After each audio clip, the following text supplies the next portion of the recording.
Now, the story I just shared about, my cancer fight, actually one of the branches into that, or off of that, I should say, was actually me leaving white evangelicalism. And yes, the Holy Spirit did orchestrate this. And when I say orchestrated, when I was in that bed trying to listen to podcasts and that was not happening, I didn't know why at the time, but I just let it be. And it was probably maybe two and a half, nah, 2 years later. Okay, I had a friend. His name is Ver, Big Ver. He recommended this book to me. Now, granted, I was looking into some things prior to this. This book really allowed me to see things for what they were. Okay. And one of the biggest things that I got from this book, I mean, it is like 12 chapters, and everything can be verified with Google searches and research and all that other stuff, including what I'm about to tell you right now. The tithe, the way God orchestrated it, the way the church wants to use it, wasn't for the church. It wasn't for, giving it to God or whatever. The tithe was for farmers. Listen closely. It was for farmers to set 10% away for the widows and for the orphans so they can get fed. That's probably your face right now. But you know what? You read it or get it on audiobook. That's the truth, because we did twist it to try to use it, or churches to use it to make tax-free money off of those that give.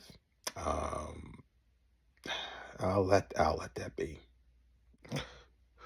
But the point is that that particular tithe was not for the church.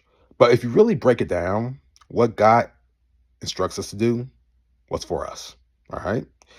It was to help man out. It was to help our fellow person out. Okay. Notice I didn't say Christian, because that's another thing I'm going to go into at another time. But it's to help another person out. And a lot of churches don't do that. A lot of the mega churches don't do that.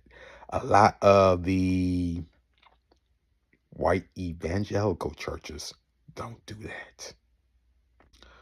So looking into that, then looking into this book. Yes, it's the same book that Kyrie Irving got flack over.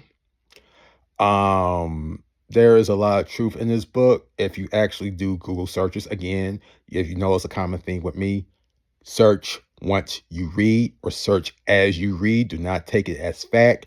Go look at what else is out there. And the thing is, the author, Ronald Dalton Jr., me and his brother went to middle school together. And this was 2014, 2015 when I got his book. And, reading through it, and I did some things and I looked at it, and a lot of it was true. A lot of it was true. And, they talk about if you want to hide history, put it in the book, put it in the library. That's the actual truth. And after that guy won, it all came to a head in 2017. I was a campus minister, and my co-minister was just telling me some things, and I'm like, bruh, really? Bruh. And on top of that, people at the church were just acting weird. Weird. Like worshiping that guy.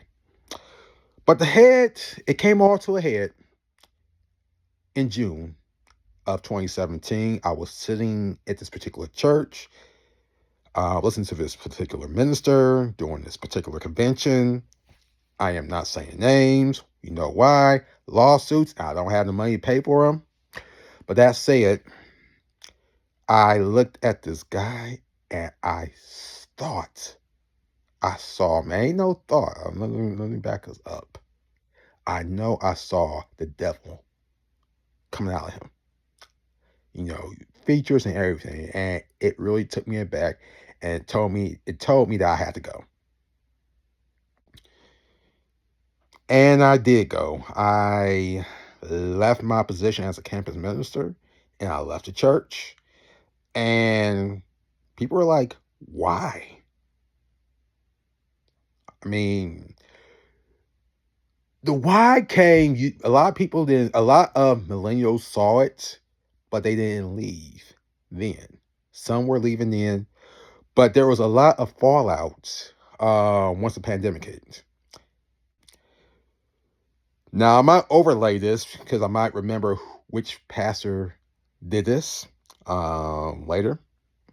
And if it's a news article, I will put the news article up there. But I'm not going to do slander or anything like that because, again, I'm not opening myself to a lawsuit. During the pandemic, you had these evangelical pastors telling their congregation that they need to take their stimulus checks and give it to them, the church. And people did. And that really, really pissed me off. Okay. And that made a lot of people leave their various churches. And as always, people got digging. Some people fell away. Some people became atheists or agnostic. Um, but some people got cracking those books. And my IG stories started booming. I came across some wonderful people in the process who has actually sharpened me as well with stories from what they know and what their parents know and what their parents told them and videos from their parents and their grandparents. And I'm like, first of all, it's like, how did I get here? And number two is like, I was obedient. I was obedient. I mean, we're not obedient 100% of the time, but for purposes that I was largely obedient, this is where we're at right now. And to this day, I will say the following. White evangelicalism is white supremacy. Unfortunately, as I talked in the first collection, it is something that we thought was there, to worship God, to worship Yahuwah, to worship the God of the Israelites. It's not there for that. Jesus is their mascot. But largely, these people in power, these people in positions, they're not godly at all. They're not Yah's people. In fact, they're using it as a front to get themselves rich. And that alone is a problem. So if I offended you with my comments, I'm not sorry. Hopefully I get you go digging and get you to understand what's up. This is for algorithm purposes. So if you just want to dip out on this video, you can go ahead and do it. Just scrolling through my Instagram page from the bottom up, and I posted something and everything. There's some things I cannot, go into because of copyright issues. Either mostly sounds and music and stuff like that. But it is what it is. All right, this is something that I made. Eating healthy. Cucumbers, green onion, jalapeno, green pepper, cilantro, green Tabasco sauce, and water. Chunky green gazpacho. It was excellent. Okay, now I probably should have put a little lime in it as well. Thinking back at the time. Probably could have done vegetable broth as well instead of the water. Regardless, that was some good gazpacho. All right. Like I said, there's things I cannot go into because of copyright issues. There are other things that I'm not going to get into because I'm going to be discussing it in videos down the line. Oh, Ninja Turtle pies. We ate them as kids, but they're disgusting. I mean, but it was 1990, so we just didn't care. It had the branding on it. They were good. Yeah. All right, this is a creation of mine. This is actually inspiration from when Cinnabon did their apple and their cherry cinnamon rolls back in 2012. Now, I'm going to say it's about those cinnamon rolls. Those were probably some of the best cinnamon rolls I ever had. These were pretty good. These didn't look aesthetically good, but still.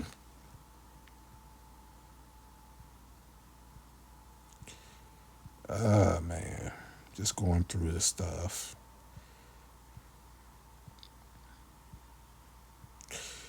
Game shows. Oh, man.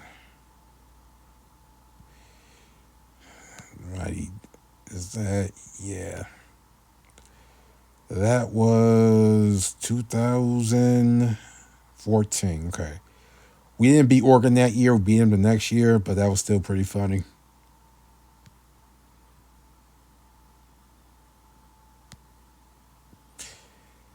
Man, we got the active cooler back, I think, the year after this. And I drank so much of that stuff when it came back out, it wasn't even funny. Again, a lot of stuff I can't show because of copyright issues. If the video plays for this one, algorithms. Anyway, I was invited to WDIV because I was scammed, or I was trying to get scammed. Me and Promise was student loan, being promised for student loans, and I called Channel 4 to let them know what was going on. Not expecting for that to happen, but that did happen. Cool experience. Got to tour. I got to tour the studio as well, and I actually was able to sit in on a newscast, the new newscast as well, about that. A lot of people don't know this. Surprisingly, this is actually why they call it candy corn. Let's see. You cannot eat tuna well done. Or so say you cannot eat tuna steaks well done. If you want to do a medium, that's fine. Nowadays, I would not do it rare. I would not do it rare now.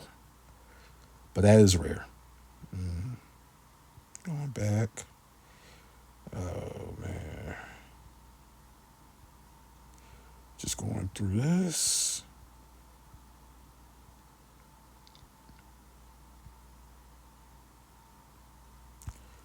White Alabama barbecue sauce. Excellent.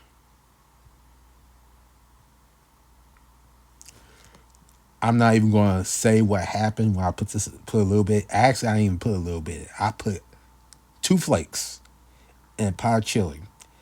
And I had to lay down for the rest of the night because it made my stomach rumble and heat up.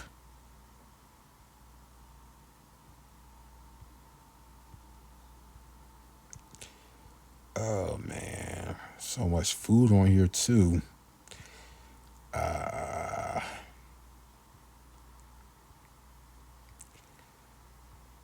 It's just a shame that the ones I want to show you has videos to it and or a sound to it, and I don't want to get hit with the copyright strikes. I will discuss those 2 photos at a later date. Oh, my boy Terrence, this one I can show. This was right after Jalen Watts Jackson recovered a fumble to win the game against Michigan State.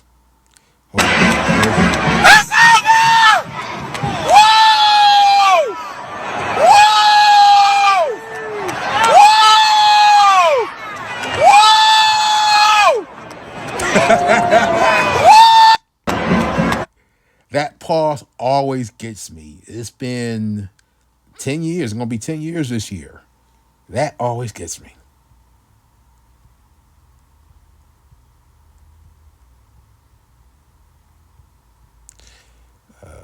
Let's see.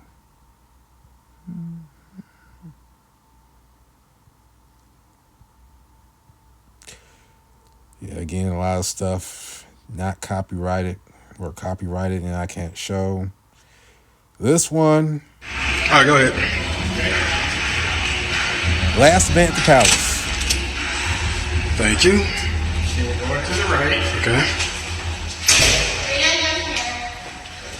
Down this way. Years like all the great pistons over the years. Yeah. Our old coach Chuck Daly. My favorite. Yeah, Yes. He was a great guy. Yep. The Pistons locker room right here. That's crazy. They You can still see some of the names up here. These are their people. It is like it. They don't clean them up? No, they run